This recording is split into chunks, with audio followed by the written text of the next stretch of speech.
Fraud that my client is charged with. The amount of the fraud is $689,970.24. Alhamdulillah. I met up with a woman, and that woman, she was Muslim, and her mom, she told me that I should look up into Islam, and it's then that I started doing my own research.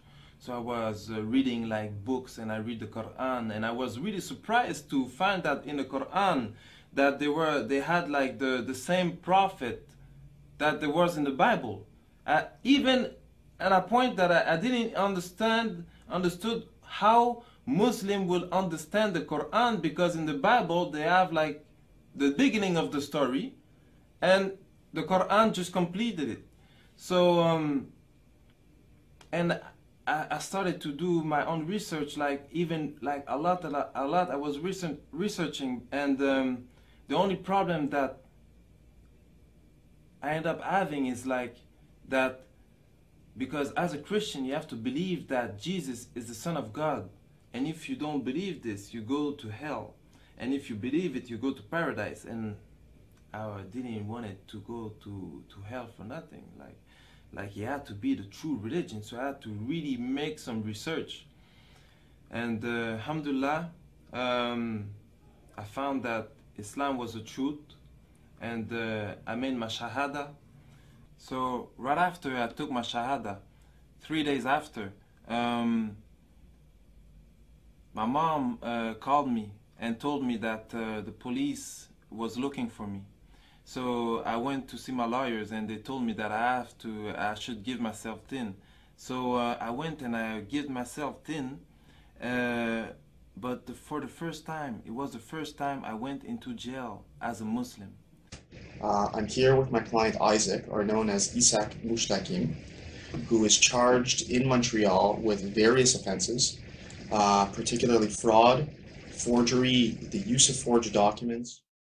With regards to the fraud that my client is charged with, the amount of the fraud is $689,970.24. This would occurred in the year of 2006 over a 3-month period between the months of May and September. But there's a different side to Isaac that we know and that we've come across.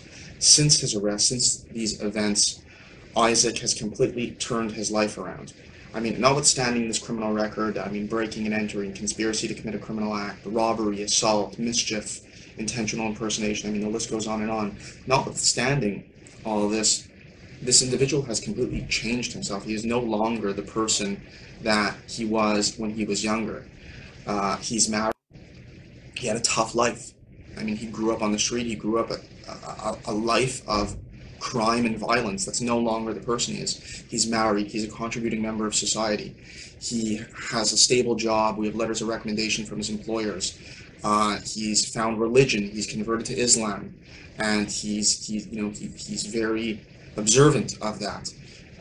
He commits himself to do charity work on a purely volunteer basis. No one has asked him to do this, and these are all signs of someone that has seen the process, seen that crime is not a life that he has chosen, and he has clearly indicated that he wants to be a contributing member of society, and that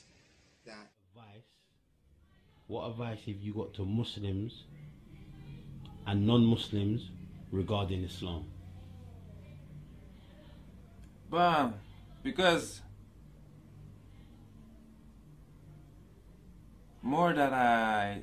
before I never knew like Muslim people. If there was Muslim people around me, I didn't know because they never talked to me about Islam. I really think that there was no Muslim around me. But now that I'm a Muslim and I'm just like hanging out with Muslim and seeing Muslim, there's a thing that really like get me sad, you know? It's because me before I used to like a lot of the I used to like a lot the tattoos, and on my head a tattoo get money. But more that I see little kids, like young kids, young Muslim, I realize that they have the same tattoo that I have, but not on their head. They have it on their heart, and they want to compromise their Islam for money, for like seriously stupidity. Like I don't, and that get me like really sad that they don't know the value of what they really have, because Islam gives me an happiness that like that everything that I had in my life, like all the money, the girls, because with a lot of money comes the girls, the money, the girls, the house, the condo, like all that life never give me a happiness that I have today, a happiness that lasts. And for the non-Muslim, seriously, before, like I didn't know nothing. For real, me before, I will never thought I will be a Muslim. Never. Never.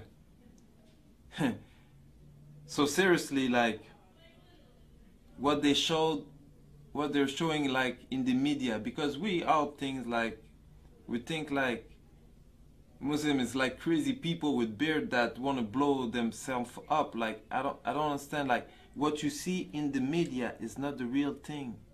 Really, if you want to learn something, you open the book and you read. And before I used to not read, never read. But seriously, when you read about Islam, it's the best thing that you can learn. And even if you're not interested about changing your religion or getting a religion, at least just read it for like education. Just read it so you know what they're talking about. Why so much people are turning into Islam? Why? You have to question yourself, like, because everybody has a brain. Maybe you believe there's a God or not. I believe there's a God, and a God like give us a brain, and the brain is to think. So I just ask you to think by yourself. Don't think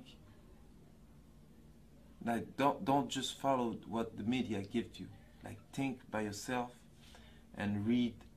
Like read the Quran. There's translation of the Quran in French, in English, in all the language.